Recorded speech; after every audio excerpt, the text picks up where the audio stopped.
I'm back in India for the winter break and I live in Dehradun, India, which, if you don't know, is also close by to a hill station called Mussoorie. And that hill station is right there. This is about 8 o'clock in the morning. We're gonna go explore this hill station. This is our vehicle of choice. Our Honda City, a white color Honda City, front wheel drive. My brother's also coming with me. This is Rahul. Hi. He's also equipped with my body cam, so hopefully we'll get some good footage. Rahul, are you excited today? Yeah. What are you hoping to see today? We'll go to Landour and see a bakery. And what else? Maybe Mall Road. Okay, great. We'll find out what that is. By the way, this is our big dog Tara. Tara, say hi. Look at it.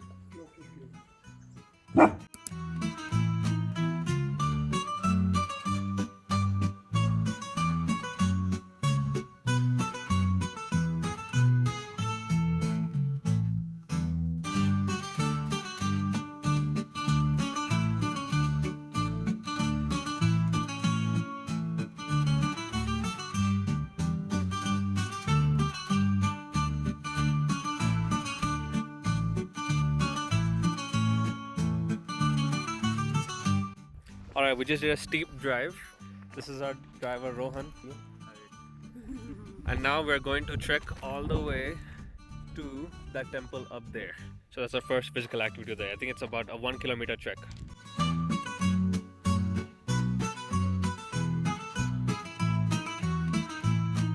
Raj, you seem to be struggling. No, I'm not.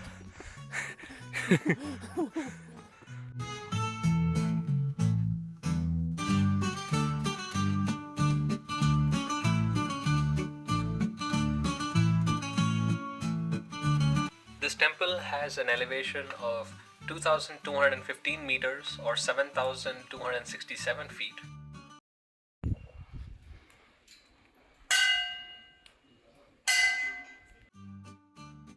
It is a temple dedicated to Lord Bhadraj, also known as Balram, who is the brother of Lord Sri Krishna. The Bhadraj Temple is said to be part of Lord Badrinath in Hinduism, and it is believed that just by visiting this Bhadraj Temple, one can also visit the Badrinath Temple.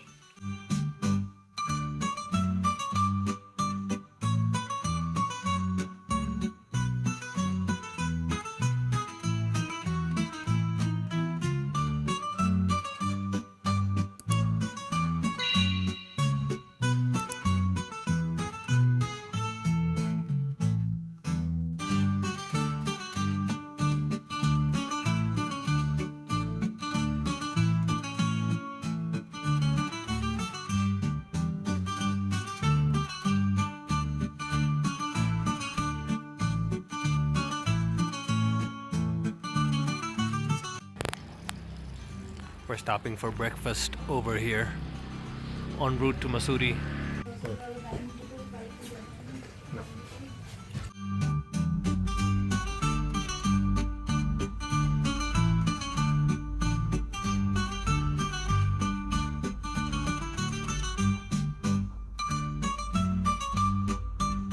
A lot of times these roads are single lane, so when we see a car ahead, we really have to be careful.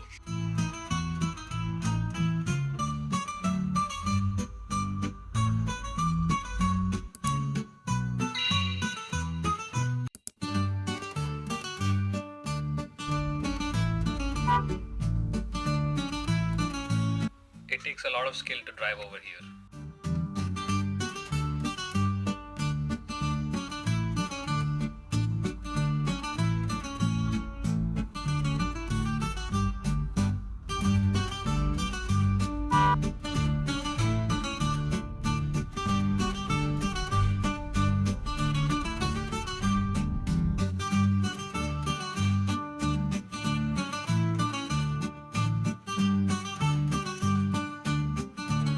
Trying this cafe, Heart of Landour. That's their logo. Seems pretty cool. This is the view. It's nice and cozy. There's a bridge.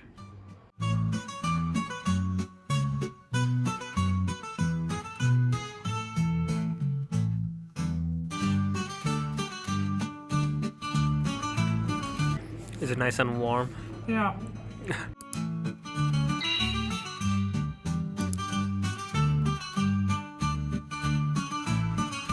Char Dukan translates to four shops in Hindi, and they were set up in a row for coffee and snacks, thus the name.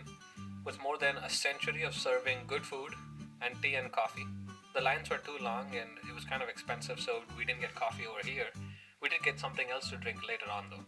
But this is one of the coolest hangout spots in Mussoorie.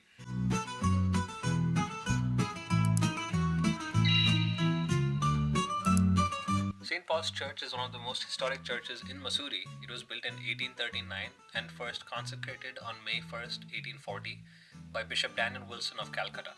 From 1840 to 1947, the church was run by military chaplains and was the premier church for the cantonment primarily used by the British residents of Landour. In 1857 though, when India revolted against the British for the first time, this event was recorded in the history of this church as an insurrection from the British perspective.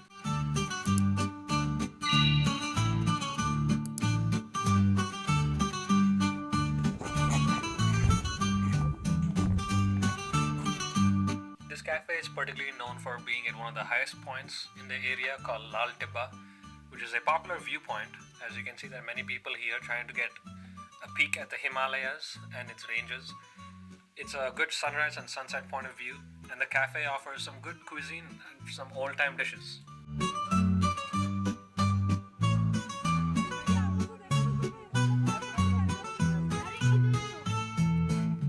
It was cloudy today, so we weren't able to see the Himalayas, but there were many people who could testify that they did see it.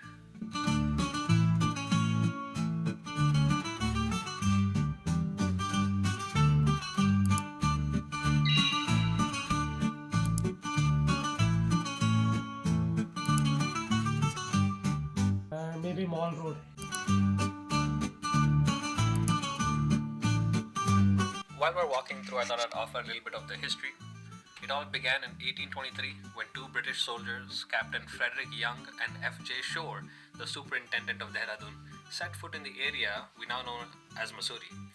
They were hunting when they stumbled upon these hills, and almost immediately they knew they had discovered something special, an escape from the scorching heat of the Indian plains. Drawn to its breathtaking views and cool climate, the two officers made frequent trips back and forth, and to leave their mark, they built the first European structure here, a shooting box, perched near what is now Christchurch, overlooking the Doon Valley. As word spread, more Europeans ventured into Mussoorie, eager to hunt and enjoy the refreshing climate. But the land wasn't British. It was far from it.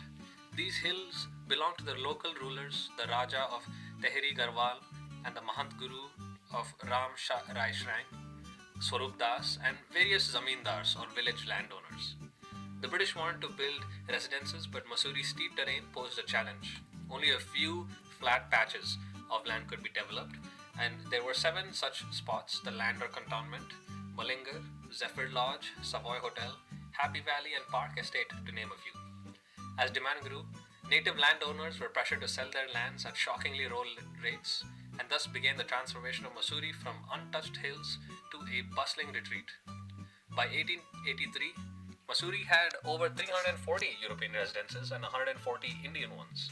By 1935, this ballooned to over 1,400 homes. Today, there are more than 4,200 residential buildings and 1,200 commercial establishments in Mussoorie, and you can see some on this walk. But it wasn't just homes that defined Mussoorie's early days. The town saw its first entrepreneur in 1829, a Jewish man named Lawrence, who became famous for shouting, "Coming, come in." He later rebranded himself as Lawrence Coming to appeal to the European crowd. His store, located where the head post office stands today, was a symbol of Mussoorie's growing allure. How do you feel in Mussoorie? Nice. You like the views? Yeah.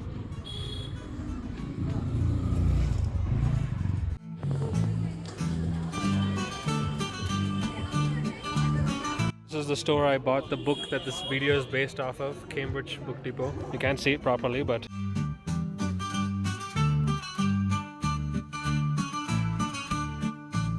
Mussoorie observed rapid growth within the first 2 decades. So by 1842, a 12-member municipal committee was constituted, the first such governing body for a hill station in India.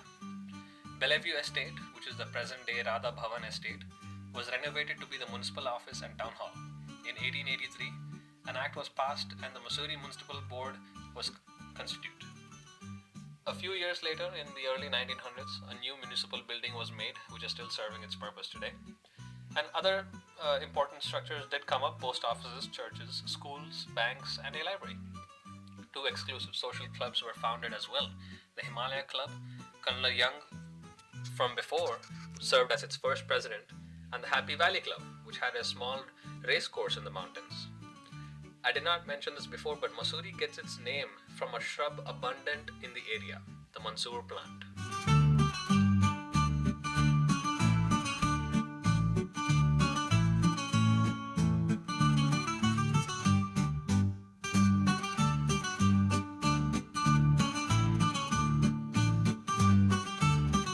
Got some fried chicken momos in this cold weather.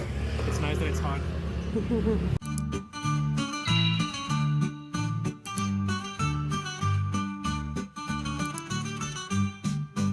We'll go to Landour and see a bakery.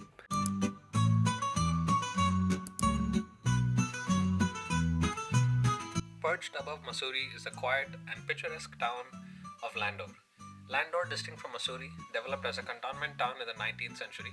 While Mussoorie flourished as a social club for the elite, Landour served a different purpose: a peaceful retreat for the British Army recovering from the rigors of life.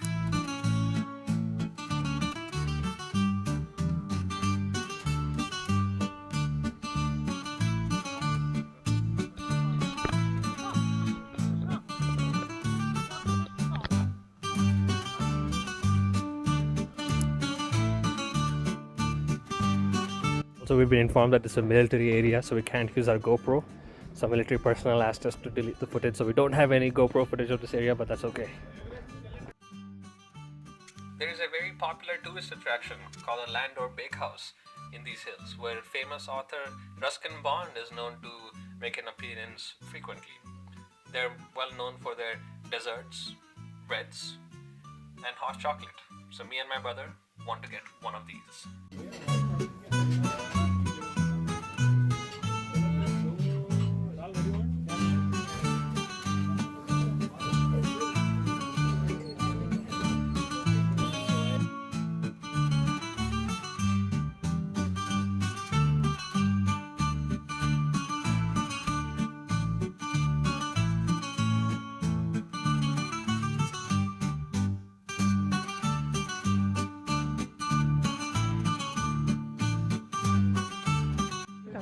So we got hot chocolates from Landour Bakehouse. It was super full inside, so we were not able to get a seat in, but that's okay.